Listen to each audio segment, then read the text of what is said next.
আসসালামু আলাইকুম রহমতুল্লাহি বারাকাতু। 8 জানুয়ারি বছরের অষ্টম দিন।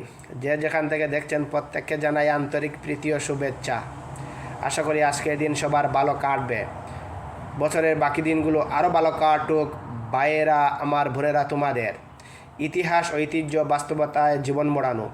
ইতিহাস পেছনের দিনকে মনে করে, ঐতিহ্য মানুষ মননে মস্তিষ্কে ধারণ করে, বাস্তবতা মানুষকে সামনের দিনকে এগিয়ে যেতে সহায়তা করে।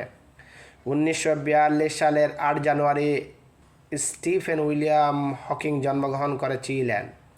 তিনি ইংরেজ পদার্থবিজ্ঞানী, গণিতবিদ ও বিজ্ঞান বিষয়ক জনপ্রিয় ধারার লেখক।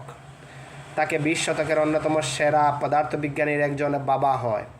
হকিং যুক্তরাজ্যের ইংল্যান্ডের কেমব্রিজ বিশ্ববিদ্যালয়ের তাত্ত্বিক মহাবিশ্ব তত্ত্ব গবেষণা কেন্দ্রের প্রধান ছিলেন।